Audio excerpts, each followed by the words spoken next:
Assalamualaikum warahmatullahi wabarakatuh.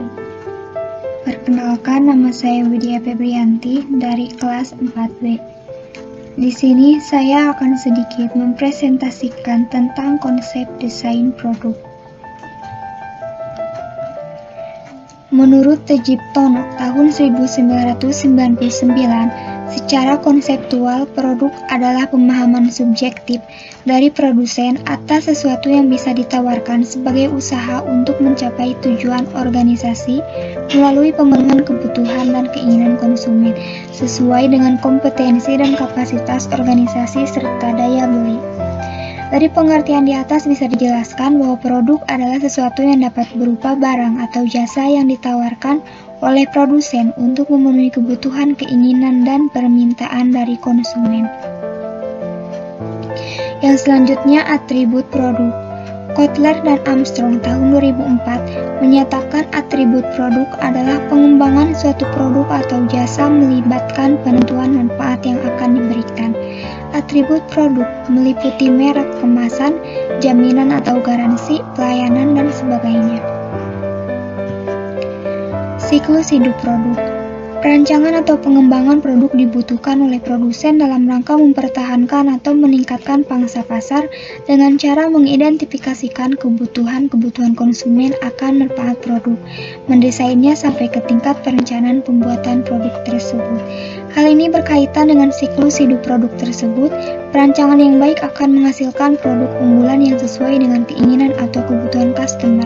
Karenanya, perancangan yang baik membutuhkan input dari berbagai sisi dengan melibatkan berbagai disiplin ilmu.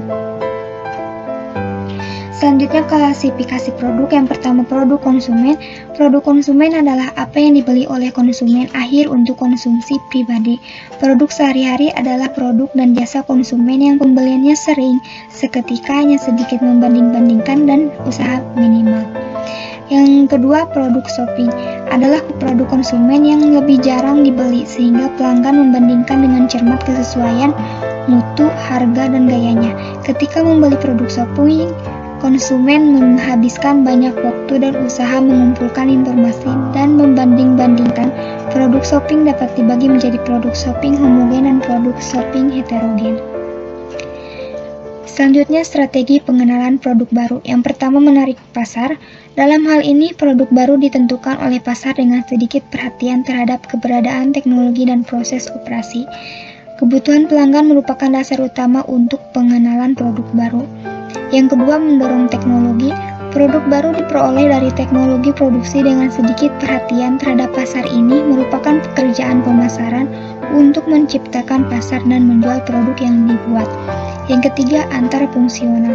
Dalam pandangan ini, pengenalan produk baru adalah bersifat antarfungsional dan membutuhkan kerjasama di antara pemasaran, operasi, teknik, dan fungsi lainnya. Yang selanjutnya, desain merek.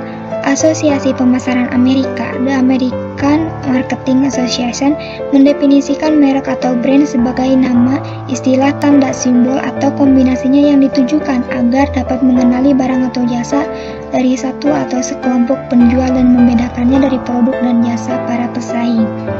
Merek dapat menyampaikan 4 tingkat arti, yaitu 1. Atribut. Yang kedua, manfaat.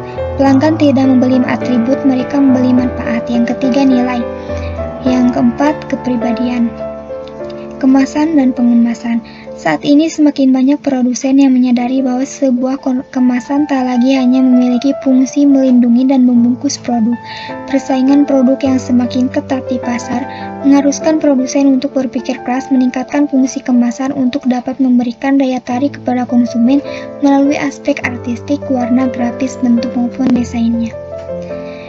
Yang selanjutnya, pembuatan label. Fungsi label adalah yang satu, label mengidentifikasikan produk atau merek.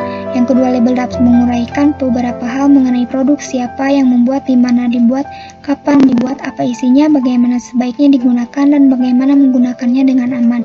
Yang ketiga, label dapat mempromosikan produk dengan gambar menarik. Dan keempat, label mungkin juga mengklasifikasikan produk. Yang terakhir, pelayanan. Kunci keberhasilan dalam persaingan sering terletak pada penambahan pelayanan yang menambah nilai dan meningkatkan kualitasnya. Pembeda pelayanan utama adalah kemudahan pemesanan, pengiriman, pemasangan, pelatih pelanggan, keluhan dan penyesuaian, masalah kredit, pemeliharaan, bantuan teknis, dan informasi bagi konsumen. Mungkin hanya itu yang dapat saya presentasikan tentang desain produk. Terima kasih dan wassalamualaikum warahmatullahi wabarakatuh.